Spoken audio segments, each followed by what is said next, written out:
Good afternoon, and thanks for joining us across the fence. I'm Keith Silva, in for Fran Stoddard. Our family was traveling out of state when one of my children was asked where she was from. She stated proudly, Vermont, to which the person replied, I bet you eat a lot of maple syrup. My daughter gave a wordier but no less enthusiastic, of course. The reputation of maple precedes Vermonters and Vermont. The people responsible to keep the research on Vermont's signature crop at the top work at UVM's Proctor Maple Research Center, which in collaboration with the North American Syrup Council has published the third edition of the North American Syrup Producers Manual. This 434-page book includes everything from history and chemistry to food safety and forest health. And dare I say, it's a sweet read. Joining us are two of the manual's editors, Director of Proctor Maple Research Center Tim Perkins and Assistant Director at Proctor, UVM Associate Professor Abby Vandenberg. Welcome to both of you. Thank you. Thanks for having us. Tim, I've known you as a scientist through and through, but it turns out you have this poetic streak. Talk about the preface you wrote for this manual and how maple sugaring is a social event. Well, I've never been called a poet before, but maple happens in springtime, and people have been cooped up all winter, so they like getting out. It's finally a chance for them to go outside when the weather is starting to get nice and meet their friends, meet their family in the sugar house, and that's part of that. It just happens to be a very social situation. When you see steam coming out of the sugar house, it generally means the door is open. Stop by and visit, have fun. Very true, very true. Abby, there's more than just the musings of Tim Perkins in this book. There's lots of graphics and charts and data that sugar makers can dig into here. Talk about that. Oh, well, I mean, it's funny. When I think back about it, often when we were writing, say, grant proposals or things like that, we justify it with the statement of we're going to integrate this information into recommendations that can help producers and industry members. And this book is like the epitome of that. We have taken research and information that has been done by us and by other colleagues over decades and integrated it, especially with the latest research, to provide recommendations and education to producers that are truly science-based. So it's really a remarkable thing.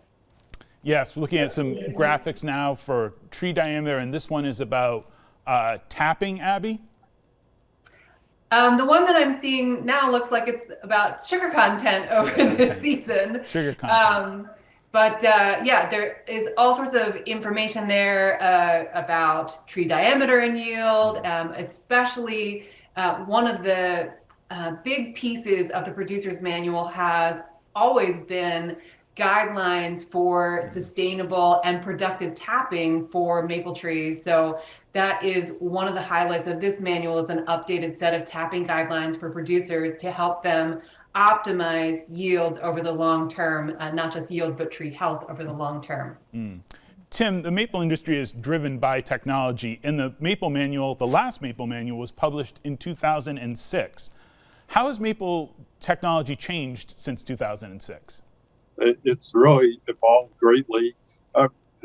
That said, we can still make maple syrup the way it's always been made, but the newest technology focuses more on good maple tubing practices, vacuum, great sanitation at the tap hole, all things that, as Abby said, are best management practices to increase yields from trees. You mentioned earlier, there are guidelines in here, standards. What are you hoping that sugar makers will take away from this?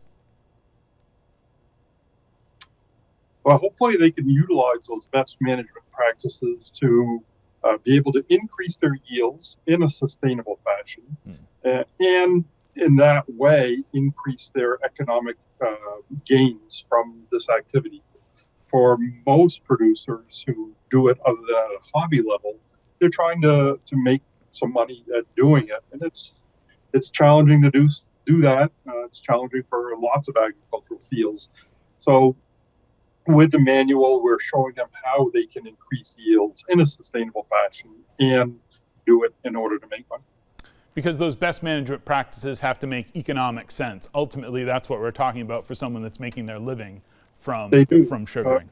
They do. We can certainly find lots of ways to get more sap out of a tree, but if we can't do it in a way that's economical and we can't do it in a way that's not sustainable, then it isn't something we want to recommend. Right. You mentioned the word hobby just recently, a little while ago. Backyard sugaring has taken off in recent years. When folks weren't baking bread, they were sugaring during the pandemic. What does the manual provide for the novice sugar maker or the backyard sugar maker? Tim. There is a description of everything from what taps to use, how to drill tap holes, how deep to drill those tap holes, how to choose trees. That's really the first step, finding the appropriate tree to tap. You need to be able to go for maples, and you need to be able to do it at the right time of the season. So it explains all of those things in general terms, but also for those who really want the deep level information, they can continue to read that and get that from the manual. The manual is comprehensive, extensive, exhaustive, but if you had to boil it down to one thing that sugar makers should pay attention to, what is that? Let's start with you, Abby. That's a tough question.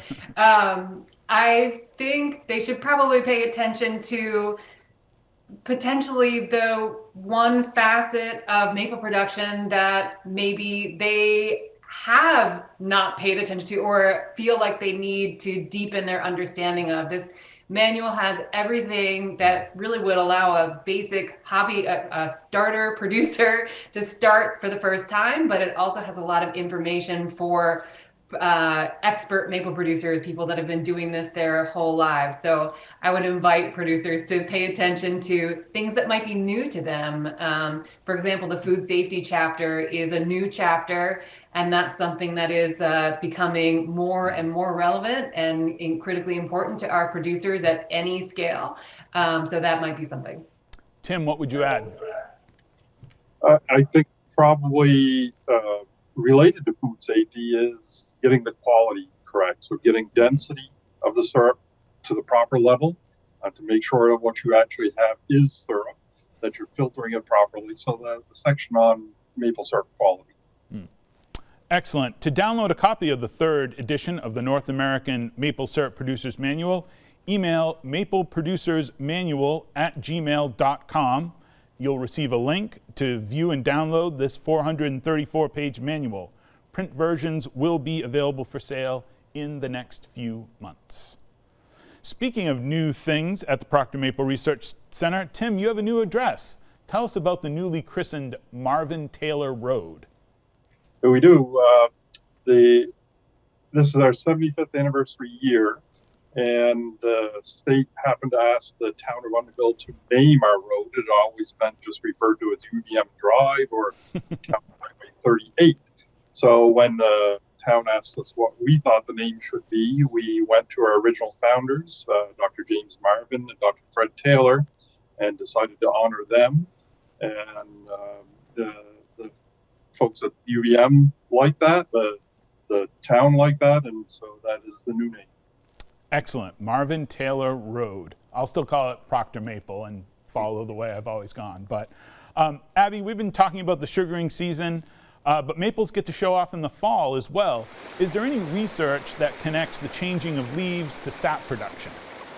Do trees with golden leaves give better, sweeter syrup or anything like that? Yeah, to be sure, this is something that I actually looked at a long time ago when I was a baby maple researcher, because as you know, well, that some of my original research was actually looking into fall color and what makes leaves change color and the difference in brilliance from year to year and from tree to tree. So no, we have not found any kind of direct link between coloration and sap or sugar production. However, the two processes both involve the carbohydrate status of the plant. So basically, how much food the tree has available. And although those dynamics are super complex and we haven't seen a link directly between those two processes in our research, they are intimately tied because they do both result and reflect the carbohydrate balance of the plant. So ultimately, it is healthy trees that are going to give us the best of both of those processes. Well, I know if that research takes place, it will take place at Proctor Maple. We should say that as we get into the fall, if you are here to see the leaves, it is a good time to stop by and buy some maple syrup, wouldn't you folks say? Absolutely. Never a bad time. Never a bad time. Well said, well said. Well, I want to thank you both for being on the program today. As a reminder, to get a copy of the 3rd edition of the North American Maple Syrup Producers Manual that we talked about earlier in the program, send an email to mapleproducersmanual@gmail.com. You'll receive a response with a link to a free download.